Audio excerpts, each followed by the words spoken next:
This is the racket drop of a 90-year-old tennis player that I just worked with a couple of days ago.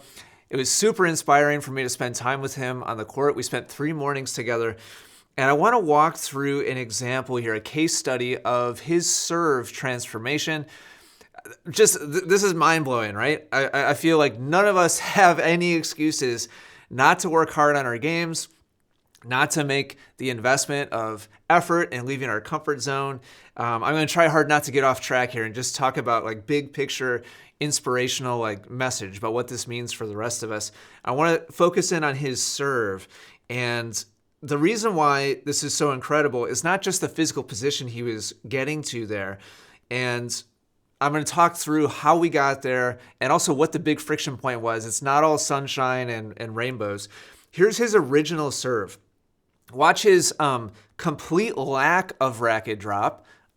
This is the serve he's been using for 50 years. He started playing tennis at 40 years old. He's taken just 2 or 3 lessons his entire tennis career.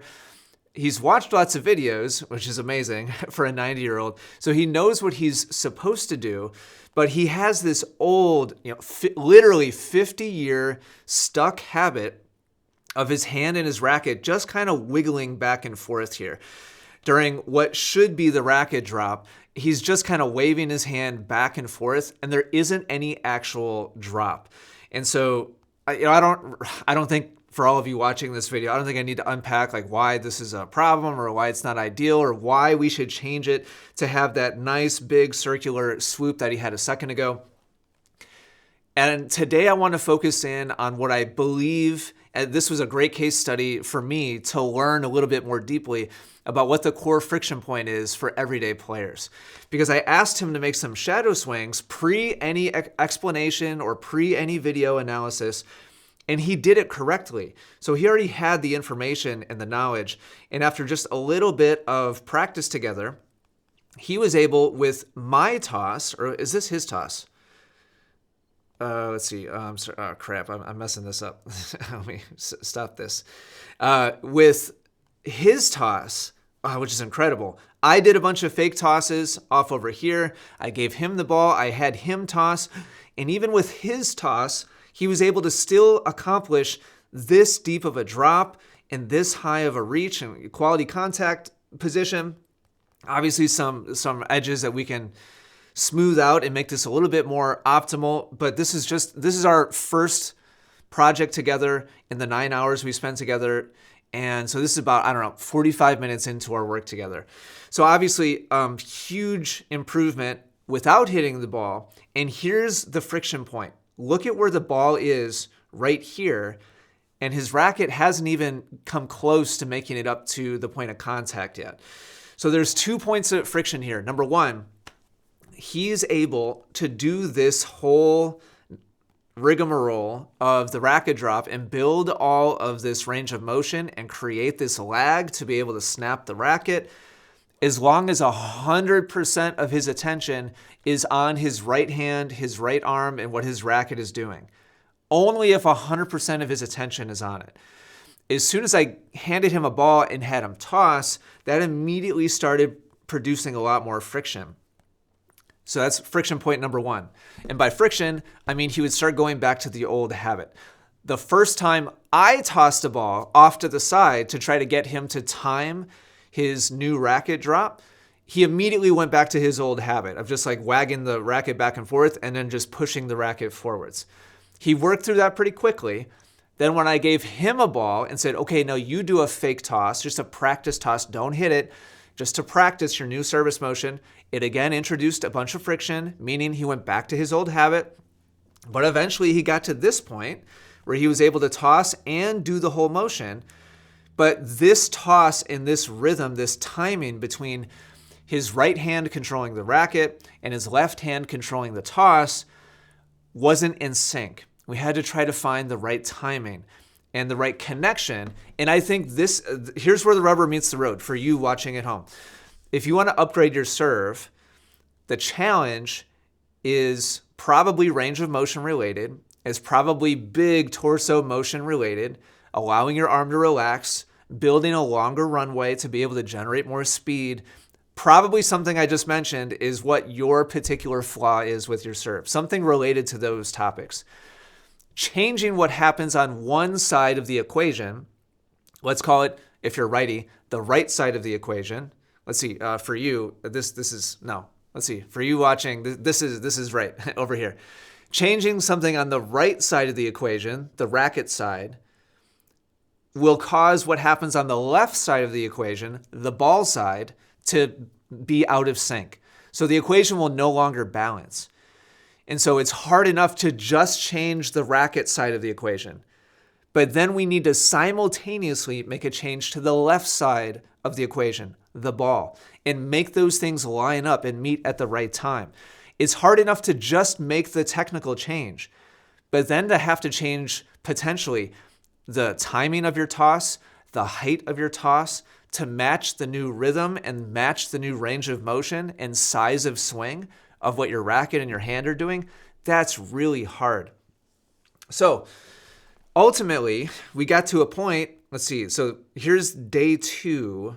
We're coming back and working on it again. We ultimately got to a point where I could toss, and so now what this does, this is critical. Those of you learning a new serve or trying to learn a fundamentally sound service motion, if you can get somebody to toss for you, and this takes some skill and some practice. I've done a lot of practice of this with students. It's not easy to do, to toss for somebody else. But if you can get somebody else to do it, it frees up the bandwidth in your brain to only focus on what's happening with the right side of the equation. And just make sure you check the boxes, whatever it is you're working on. Your racket drop, or getting the racket on edge, or coming up on edge, whatever the change, maybe your grip, maybe going from waiter tray to full drop position, whatever it is. If somebody else can toss for you, it frees up your brain to only focus on the right side of the equation. And we got to the point where when I was tossing, this 90-year-old could, remember his original serve, could go all the way down below waist height, which, I don't know, 80% of tennis players across the world never get to this position. Most tennis players have some degree of racket drop, but it's not much. I so loved working with this student. It was so inspiring to me to go from virtually no racket drop to this position and then hit the ball. Now, he didn't hit the strings here. It didn't go in the box. There's still hurdles to overcome. Is incredible. And we did this in a couple hours together.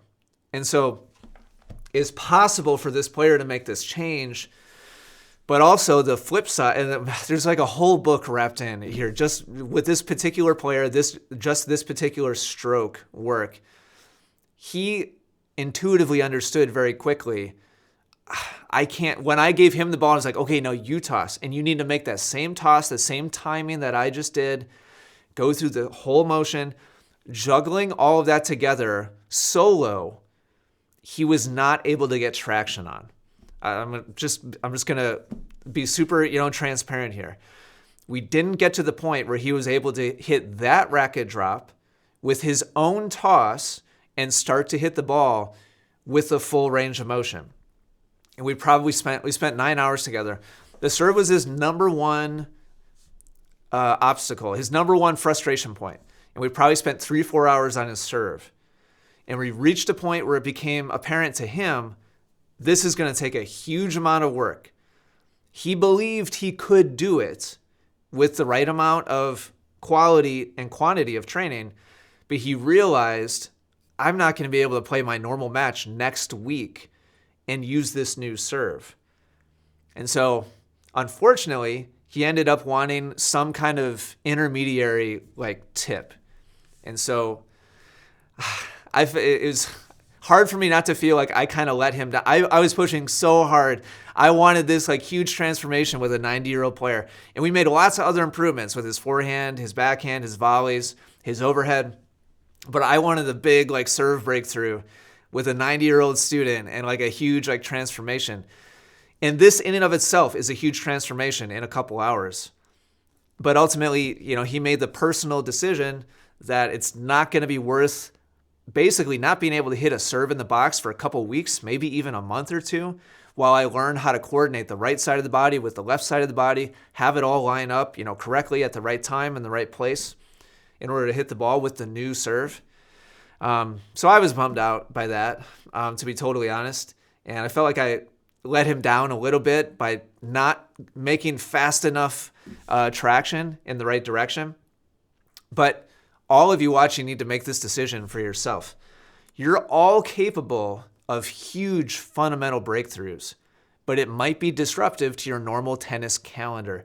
It might be disruptive to your normal schedule of going out and playing matches with your friends. And that's just a choice like we all need to make. What do we value more? The fun and the enjoyment and the satisfaction of playing tennis, or the satisfaction and fulfillment of mastering a new skill, which may take us away from being comfortable and being able to play, normal tennis for a little while. And at 90 years old, I can't possibly judge or blame this player for making that decision. We were still able to make good improvement with kind of a compromise. We made a slight improvement with his racket drop, but then also I showed him how to use his torso and his core more strongly to get more force on the ball without going all in like hardcore mode on like the full racket drop. So that was like the ultimate kind of conclusion to this particular player. But I wanted to share this with you because I felt like it was such a good lesson in learning how to balance different things at different times. Such a good lesson in you can get better no matter what your age is, however old you're. This is a 90-year-old player, 50-year-old serve habit that we made big progress on in a couple hours. And also thirdly, the lesson of you need to make your own personal decision. Do I go deep end, like hardcore mode on technical improvements, or do I optimize for enjoyment in the present and being able to continue to play the game I love without being too disruptive? These are all big topics. Hopefully, you kind of were tracking with me there. I feel like I'm kind of bouncing around here today, but so excited about this player. I'll probably have more examples and kind of case studies from him from the time we spent together. But hope you enjoyed this one. Thanks for watching. Keep up the great work on your game. I'll talk to you again soon.